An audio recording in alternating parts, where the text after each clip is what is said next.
Kim, what's on your radar? Well, there's a new social media platform coming called Truth Social. And no, this is not Facebook's new name. Former President Donald Trump announced last night the launch of his long-rumored social media site that will go online in early 2022. The app is available for pre-order in Apple's App Store and looks like it's going to be a lot like Twitter in how it operates. It even takes a small jab at the site's founder, Jack Dorsey.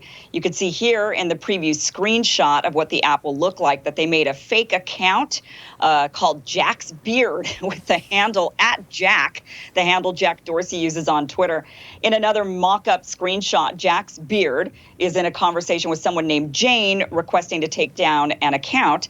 Jane responds with, "Jack, are you sure you want to do that? I mean, it's a pretty big deal censoring that content. Kind of an overreach, right?" With an angry Jack responding in all caps, "Just take it down." And looking at the other mock-up screenshots of what the app might look like, it isn't what you'd expect. The content actually isn't political. One screenshot showcases a trending section with news outlets such as Variety announcing Christopher Nolan leaving Warner Brothers, Fox News reporting on the new host of Jeopardy, TechCrunch discussing the iPhone 13, and you can even see a sliver of the New York Times logo indicating that even they will be invited onto the new app. And you'll apparently be able to follow people the same way you can on Twitter with, once again, the mock-up showing nothing really political. The people showcased are a couple who declare themselves the cutest, a singer, songwriter, performer, and someone who says that if you follow them, they'll be your best friend for life.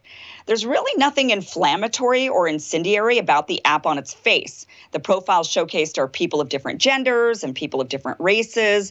The app describes itself as a big tent social media platform that encourages an open, free, and honest global conversation without discriminating against political ideology. When describing what a big tent means, the app says, "Big tent is a new way to describe inclusivity in America. Think of a giant outdoor event tent at your best friend's wedding. Who's there? The combination of multiple families from all over the United States and the world. Uncle Jim from Atlanta is a proud libertarian. Aunt Kelly from Texas is a staunch conservative. Your cousin John from California is a diehard liberal. And guess what? They're all together to have an amazing time and share their viewpoints of the world. Although we don't always agree with each other, we welcome these varied opinions and welcome the conversation." So this all sounds nice, but we all know that despite the mock-ups, the app is going to be political and people will be slinging mud at each other. Political conversation is impossible to avoid in today's climate, especially on a social media platform that's geared towards re-platforming those who have at some point been deplatformed or those who fear censorship from big tech. So what's to stop this app from falling the way of Parler, being completely deplatformed by every carrier and even by the web hosting service themselves? After all, people are already on Twitter calling for Apple to refrain from platforming Trump's app. This is actually where things get really interesting. Truth Social is a product of a larger company Trump announced called Trump Media and Technology Group. And the company will be made public through a merger with an already public company and has an initial valuation of $875 million with a projected valuation of $1.7 billion, depending on the performance of the stock price post-business combination. In Trump's press release, he stated, quote, "We live in a world where the Taliban has a huge presence on Twitter, yet your favorite American president has been silenced. This is unacceptable," he goes on to say. Quote, "Everyone asks me, why doesn't someone stand up to big tech? Well, we will be soon." Now, the leaked company deck shows just how he intends to do this. Truth Social would be a competitor to Twitter and Facebook. TMTG Plus will compete with Netflix and Disney Plus.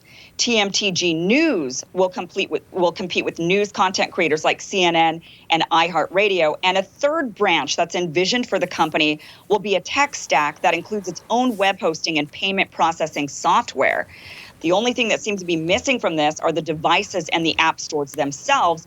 But if I were to guess, they're probably already thinking of that. So this is really interesting how Trump and his team is thinking about going about this. Now, Trump is not going to be the CEO of this company. He's on the board. There's a different CEO at this point that's listed.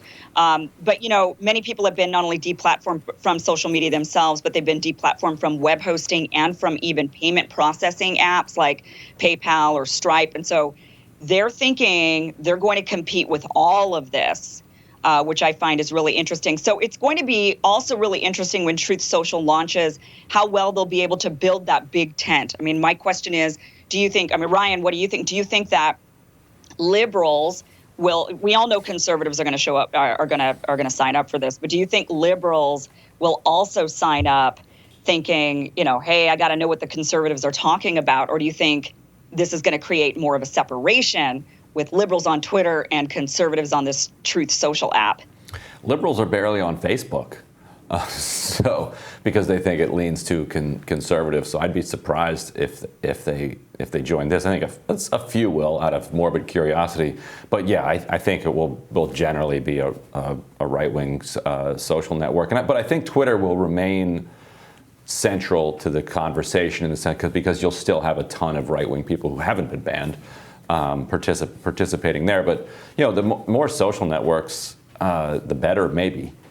I'm all for increased competition, obviously, but I do wonder, whenever there's this kind of right-wing competitor to Twitter, Facebook, et cetera, that emerges. Like we talked with Jason Miller, right, a few weeks ago, who was on to talk about something unrelated, but also mentioned his new site. And then they always say they're setting out to do some kind of, unmoderated, unregulated, anything goes, feel free to, the free speech platform. But then you always press them, and it turns out, well, there will be rules. And the same with this. My friend Lachlan Markay, who's a reporter for Axios, he tweeted that he found the terms of service for this site, and it says you cannot disparage, tarnish, or otherwise harm, in our opinion, us and/or the site. So they set out to be this, free speech thing, but they find out that you can't let everyone just say whatever they want, because then it becomes like some horrible, vile harassment, pornography type thing. If Twitter had a ban on criticizing Twitter, half of Twitter would be banned. Yeah, really.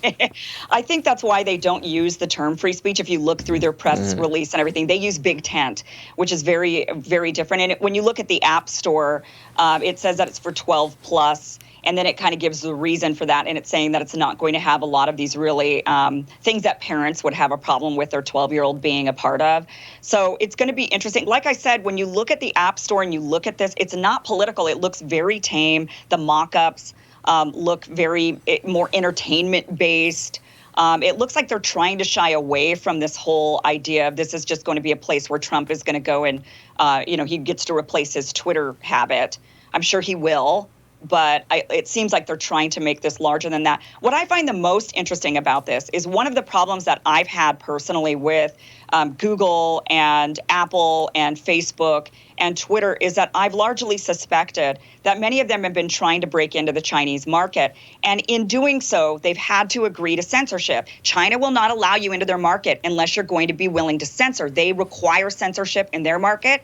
And a lot of American companies like Facebook had in the past said, we're not willing to do that. We're an American company that's against our values. We've seen that shift happen. And I think it's because they want access to that market.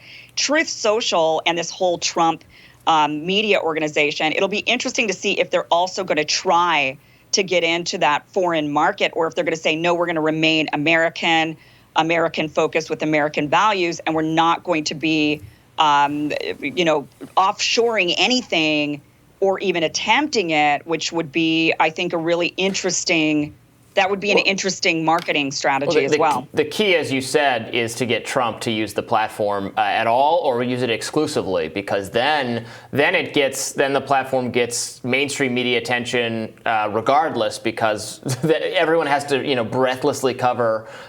Maybe that's less true today. I think that's still probably true for the CNNs of the world, et cetera. That they'll have a lot of interest in this platform really fast if Trump is tweeting or is truth socialing on a regular basis. Yeah, but really interesting way to go about this. He's not just creating a platform, but an entire entity that is intending to take on every aspect of big tech that ends up deplatforming and censoring. So we'll see how well they're able to pull that off. But I personally say more power to it. Like you said, more competition is better when it comes to this. We can't continue to have these monopolies with the big tech companies that we have right now. So I'm looking forward to seeing it, and if it's like a typical Trump project, it'll have a big takeoff in the first couple of years and then implode in like a fiery ball of recrimination and corruption. But we'll see. We'll see, right? We'll have more Rising after this. Stick with us.